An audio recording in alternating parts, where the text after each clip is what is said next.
impor harganya mahal, ada permainan, semuanya itu Pak, repot itu Pak, repot. Semua di Indonesia cukup semuanya, nggak usah impor Pak. Semua aslinya, bahkan tenaga profesional tuh, mohon maaf kenapa, ini bukan politik ya, rekaman politik.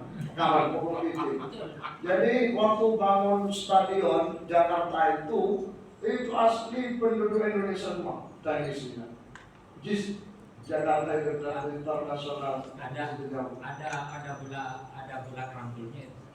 Kalau Ustaz ngomong JIS ada bola kerambul. Nah iya betul, itu bagus itu. Nggak usah mendatangkan. Saya dengar ceritanya orang itu di pabrik itu, yang bagian tinggi yang gajinya 30 juta sebulan itu orang Cina.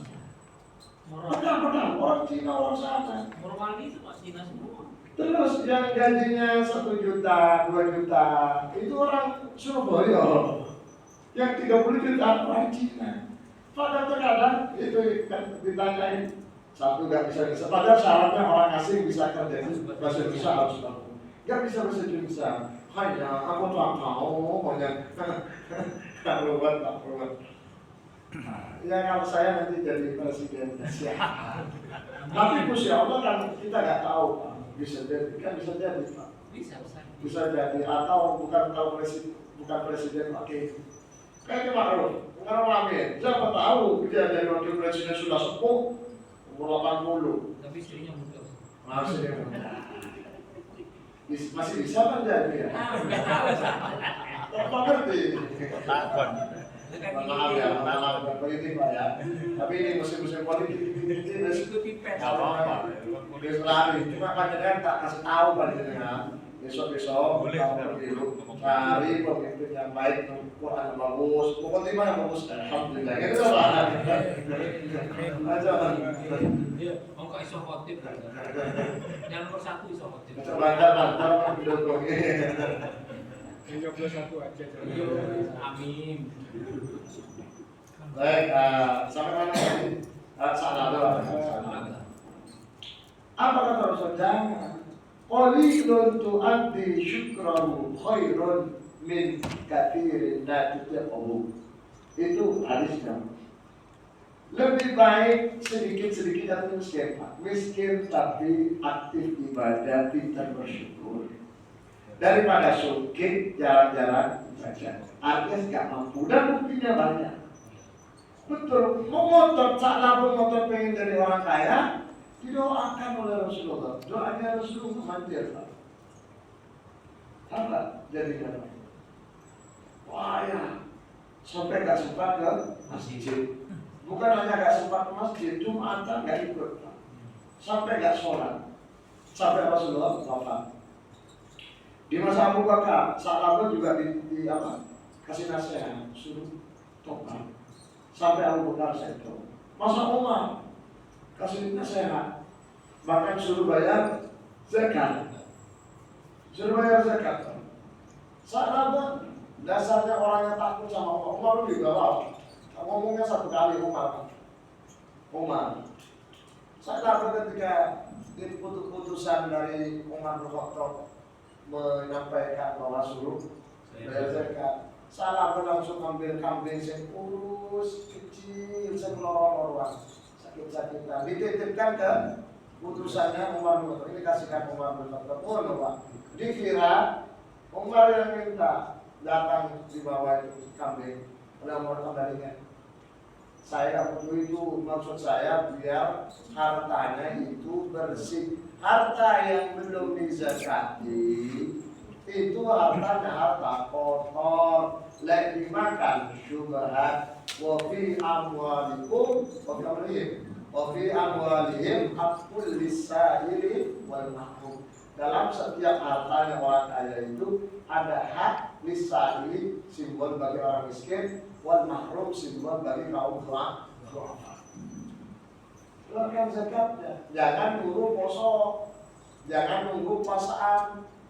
Kalau sudah waktu jatuh tempo haul, Januari mendatang, jangan nunggu puasa. Maret ya puasanya. Maret. Ya, Sebab apa? Selama kalau Januari jatuh tempo, berarti Februari itu atau Februari itu sudah nggak apa istilahnya? Yang halal nggak halal, yang haram nggak haram. Tengah-tengah emang dimakan dari itu Pak. Langsung keluarkan zakatnya. Apa? Ya sesuai dengan apa yang kita miliki. Kalau kita pilih uang berarti zakatnya uang. Kalau ada perusahaan padi, uangnya padinya banyak, berasnya banyak, berarti zakatnya beras. Kalau air, ya air.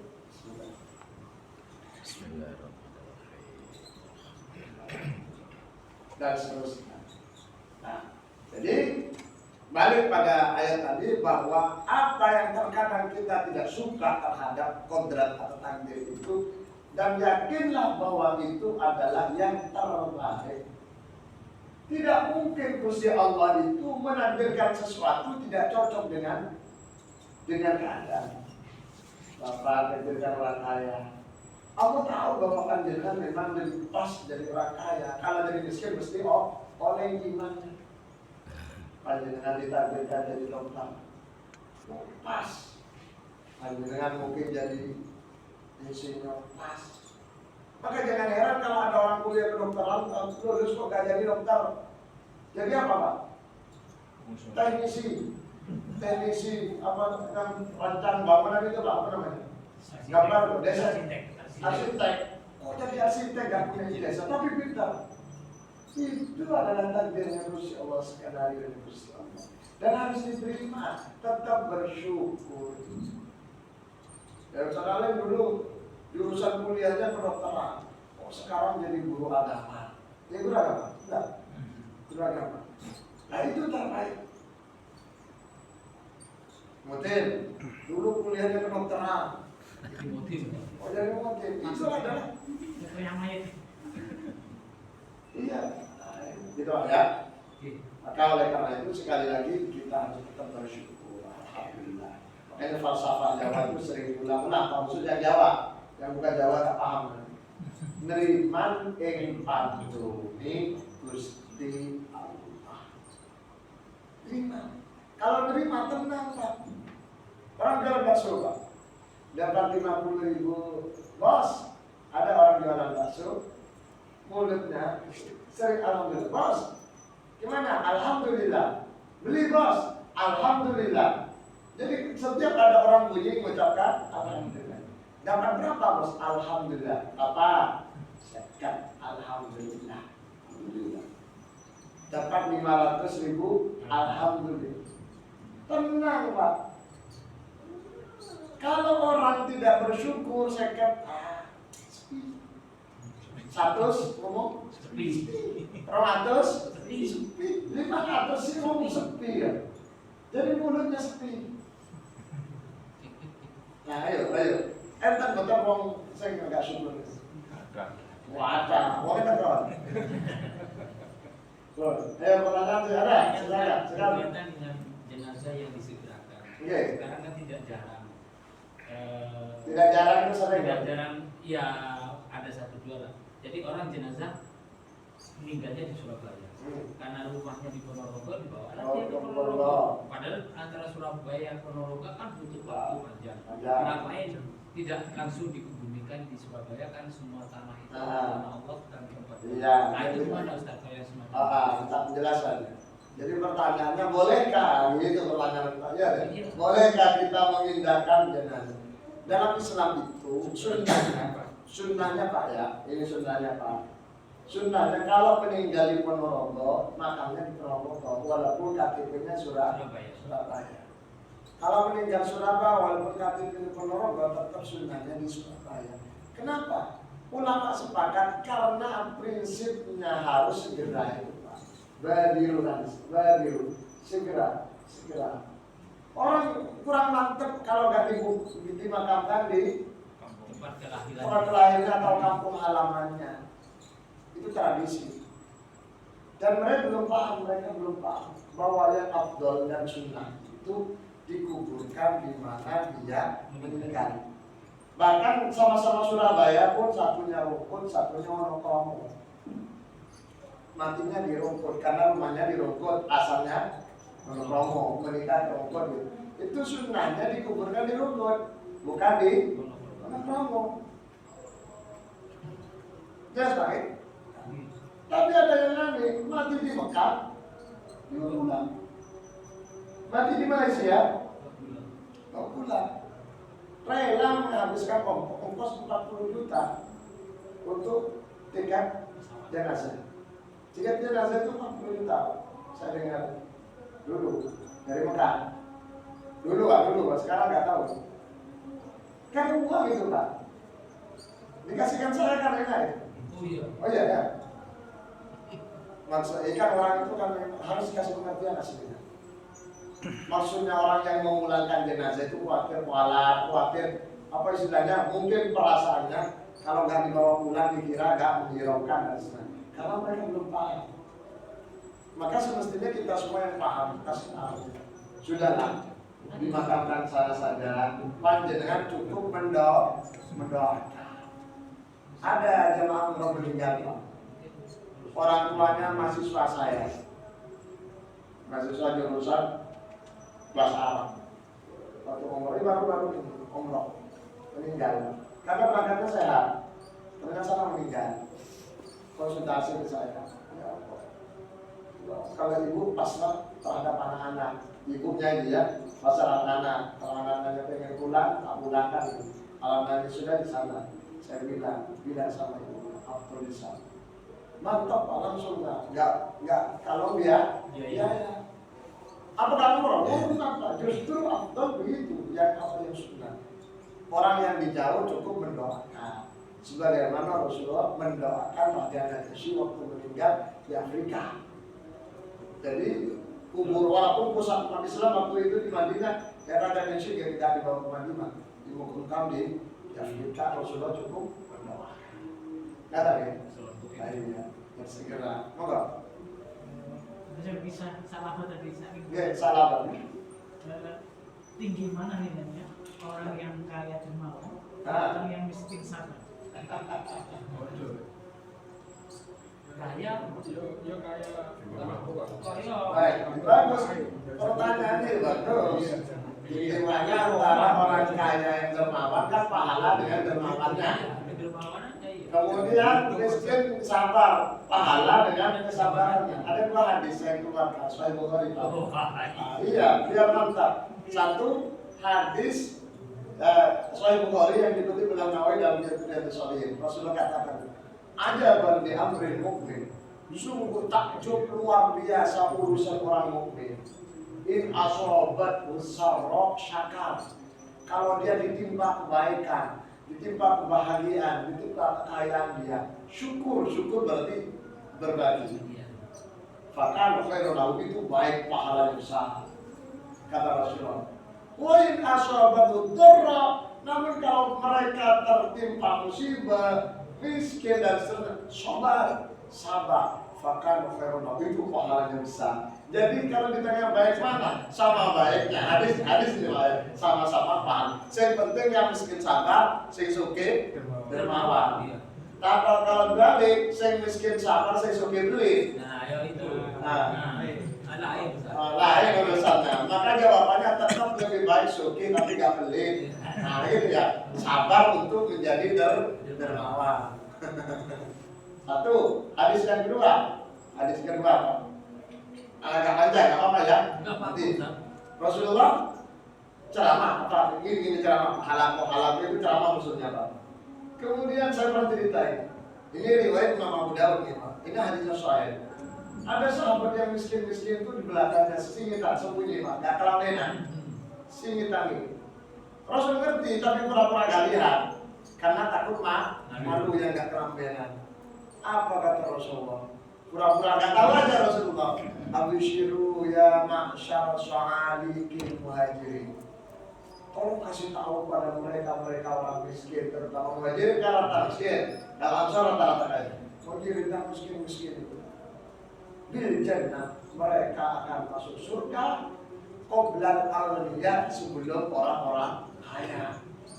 Nah sahabat tanya, si Suki tanya, Rasulullah jaraknya berapa itu antara kaya dengan antara miskin? Kan miskin dulu masuk surga, kemudian kaya. Itu jaraknya berapa hari?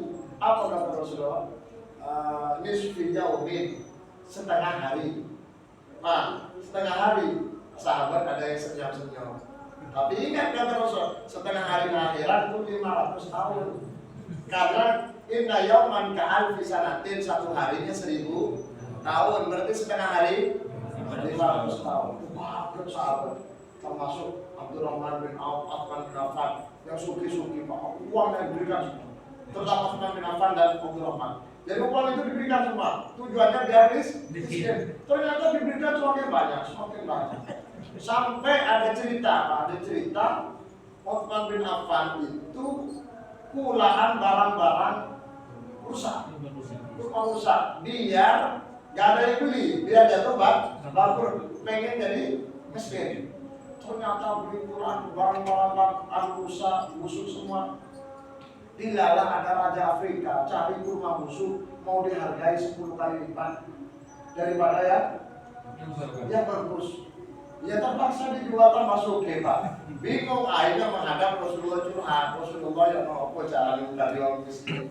Pakai Rasul, kenapa pengen jadi miskin? Ya kan panjenengan sudah bilang orang kaya masuk surganya belakangan, selisihnya 500 tahun. Rasul tersenyum. Bukan begitu. Maksud saya kata Rasul, itu yang hadir banyak orang miskin. Biar miskin itu tetap semangat. Kalau orang kaya dermawan lain lagi itu. Orang kaya dermawan faulaika ma'al ladzina an'ama Allahu 'alaihim minan nabiyyin was-siddiqin wasyuhada'i was-shalihin. Jadi mereka orang kaya yang dermawan, baik, hartanya bukan untuk menumpuk ditumpuk-tumpuk, tapi untuk diizin Islam dan Muslim. Mereka masuk surga bersama Nabi, bersama orang syuhada, orang-orang baik dan seterusnya. Akhirnya apa? Sahabat-sahabat yang kaya alhamdulillah gak sida miskin. Artinya apa? Tetap kedudukan itu tergantung posisi. Yang kaya dermawan bagus, mulia di sisi Allah. Yang miskin sabar alhamdulillah. Jadi balik, sing kaya kulit, sing miskin nyaman. Gak bilang sabar. Atau sombong yang miskin. Miskin itu ada kadang sombong Pak, melebihi orang kaya Pak. Bulan itu, bulan mas-masan itu emas. Mas-masan asu itu iya ini Pak laku sombong itu nah gak ngerti ngomong dia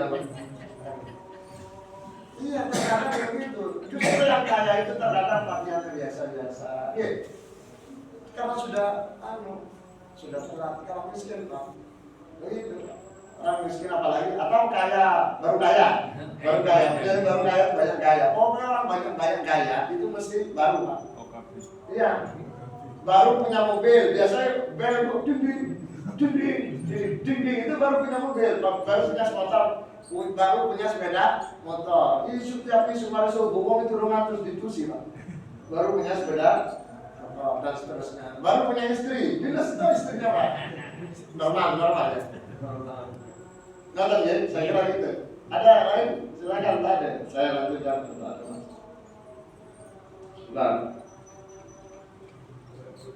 Baik, saya lanjut. Wa an Samurah bin Jundub radhiyallahu anhu. Samurah bin Jundub, Samurah itu berarti laki-laki. Olah jauh sapa Samurah sholat itu sholat sapa Yusuf wa Nabi. Di dalam buringi Rasulullah, saya sholat bermakmum di belakang Rasulullah. Alam mu'atin jenazah perempuan. Mata yang mati fi nifasiha karena melahirkan. Fi nifasiha karena melahirkan pendarahan. Faqala mulai ngatik sapa Rasulullah satoha yang di tengah bisa pusat, bisa bokong. Ada dua ulama tengah-tengah. Itu kalau perempuan berdiri tengah. Aman Pak. Yang nggak aman nanti fakoma ala rasulillah. Laki-laki Rasulullah imamnya sholat jenazah laki-laki berdiri lurus kepala. Berdiri lurus kepala. Makanya waktu kapan hari di sini akan meninggal, yang mati laki-laki, maka saya ketika pokoknya ada yang nonton di belakang, suruh lurus tengah, lurus tengah. Repot kalau menjelaskan pada orang yang nggak paham itu. Saya bingung sendiri. Kan itu kan tetap karena waktu itu apa? Jadi balik apa enggak yang nggak jadi lah. Kan takut fitnah ya. Aslinya kalau laki-laki itu di balik sana, sehingga imam itu berdiri di kepala. Oleh karena berimam berdiri kepala, maka muqtamul jasad sebelah kanan. Ya, muqtamul berdiri Pak ya. Ini sirah Pak ya. Kepala ini. Jadi saya berdiri sini. Hadisnya ada 3 Pak, dalam sholat jenazah itu jenis. Kalau saya berdiri ini, maka muqtam itu Pak, dari leher ke belakang itu namanya muqtam. Muqtamul jasadnya mayit itu sebelah kanan saya. Benar ini, sebelah kanan. Yang muqtam itu antara kepala sampai kemaluan sampai bokong. Kaki itu tidak dianggap Pak. Jadi muqtam. Jadi kalau laki-laki kan Rasulullah mencontohkan berdiri kepala, di hadis lain suruh muqtamnya sebelah kanan. Tapi kalau perempuan Pak, anggaplah sana utara Pak ya. Ini bokongnya, tengah. Oh, ya. Saya sini kepala ya. Saya balik ini kepala Pak ya. Oh, ini sikil 2 Pak ya. Ini kepala. Kan nggih? Biar jelas Pak ya. Nah, ini maka saya berdiri tengah. Baik pusar ataupun bokong. Sehingga muqtamul jasadnya tetap kanan, bukan kiri, karena kiri kaki, ini kan kaki, 2 kaki. Nah, sini. Ini muqtamul jasad itu Pak. Tapi ini cuma sunnah. Artinya Pak, kalau sekiranya jadi debat atau apa seperti kemarin, itu sudah nggak apa-apa. Yang penting di shop. Waktu itu seingat saya mau dibalik masih nggak usah Pak RW, juga tidak pokok. Kemudian saya berdiri. Kalau nggak salah di tengah ya? Di tengah apa? Di kepala di sebelah utara ya? Cuma terbalik gitu ya? Baik, itu hadisnya kan? Jadi hadisnya ada 3. Satu, Rasulullah sholatnya di tengah alias antara pusar dengan bokong kalau perempuan. Yang satu, Rasulullah sholatnya di kepala. Dan itu ketika jenazahnya laki-laki. Itu 2 hadis. Jangan 2 itu yang dibaca. Ada hadis 3 bahwa sunnahnya muqtamul jasad mayit itu sebelah kanannya imam. Sehingga dalam metode hukum Islam atau usul fikih ada namanya thariqatul jami', teori komparasi. 3 hadis dijadikan satu, disimpulkan. Berarti kalau Indonesia sholat jenazah untuk perempuan kepalanya ke utara, imamnya berdiri tengah. Untuk laki-laki kepalanya ke selatan, berdiri di kepala kanan. Itu kesimpulannya. Kalau posisinya bukan di Indonesia alias di Maroko misalkan, Maroko karena sholatnya ke sana Pak, beda lagi nanti Pak. Bukan masalah selatan, utara. Maroko itu sholatnya menghadap dosa. Apa? Timur Daya, Timur Laut. Timur Laut. Timur Laut. Kalau Timur Daya sana. Daya itu kan Dajah. Ya. Baik, ada lagi? Ada. Ustaz, tanya Ustaz. Kemarin Ustaz pernah yang minggu lalu insyaallah. Itu menjelaskan kalau orang yang udah beser. Ya, kan itu neraka bagi orang-orang yang itu kan terus dia sholat. Itu kalau beser itu kan karena penyakit. Nah, kalau nggak salah saya pernah dengar juga hadisnya itu orang yang kencing tidak dicuci. Nah, itu yang neraka Ustaz. Tapi kalau beser itu kan karena penyakit Ustaz. Kadang-kadang pas di tengah-tengah sholat orang itu bisa netes. Nah, itu harus berhenti sholat. Dia harus ini apa diteruskan sholat? Jadi begini, yang dimaksud Rasulullah kan katakan ketika menemukan kuburan disiksa itu, sahabat tanya, ini kenapa disiksa Rasulullah? Dia li'annahu la yastabri'u minal bawl, karena kalau pipis gak tuntas, kalau pipis gak cewek dan seterusnya. Atau cewek tapi caranya gak tahu. Tidak menyebutkan beser. Kalau beser penyakit, Karena beser itu penyakit, dituntaskan dulu ketika pipis kemudian disiram umat. Waktu sholat, waktu sujud kok gerak ada tetesan, maka itu lanjutkan, jangan dibatalkan. Pak Rui bisa kan? Iya, Sehat, doanya sehat. Amin loh, amin saja. Kalau sudah usia ini kadang-kadang banyak besernya juga. Tapi harus pakai celana dalam. Iya. Ini pakai celana dalam itu loh. Artinya apa? Kenapa kok pakai celana dalam? Khawatir kalau sarung, khawatir ketika kan sarung itu kan bawa plong. Khawatir pas netes sujud ke kapet. Itu kan tanggung jawabnya dengan yang lain. Kalau urusan pribadi insya Allah dimakfu karena itu penyakit. Beser, baik beser pipis, atau beser entut. Ada orang beser entut Pak. Jadi waktu sujud Pak, Allah Akbar. Jadi ada yang beser, mohon maaf, keputihan. Kalau perempuan, keputihan. Macam-macam Pak. Itu kalau waktu sholat lanjutkan, nggak usah dibatalkan. Tapi kalau di luar sholat, batal. Maksudnya wudhunya batal kalau kita sholat. Wudhu lagi dan lumayan disiram. Nanti kalau habis sholat, kalau misalkan geser, celananya copot disiram. Kemudian isaknya pakai celana yang baru. Atau niru saya, ini curhat nih. Mohon maaf coba disampaikan. Gak apa-apa. Saya kalau di kampus kan terkadang kalau nggak bawa sarung Pak, beser dikit kan najis, celana dalam kan bagian depannya, tak pegang Pak, cuci Pak, dicuci sampai bersih, dipakai lagi Pak. Aduh, tapi pertanyaan Pak, lama-lama kering.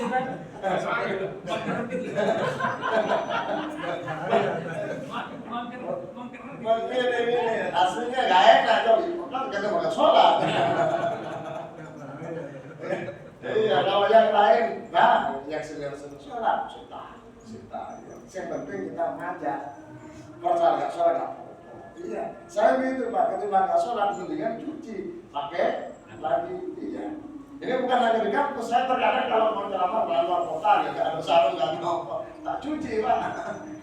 Menang-menang ini kok basah. Itu kan pipis itu, habis dicuci. Baik, mungkin manfaat lah sesama dari Allah Subhanahu Wa Taala. Kita akhiri dengan pembacaan doa wa asar bersama-sama. Bismillahirrahmanirrahim. Wa asri innal insana lafi khusr illa alladziina aamanu wa 'amilus shalihati wa tawassaw bil haqqi wa tawassaw bis sabr. Subhanakallahumma wa bihamdika, asyhadu an la ilaha illa anta, astaghfiruka wa atubu ilaik. Assalamualaikum warahmatullahi wabarakatuh. Waalaikumsalam.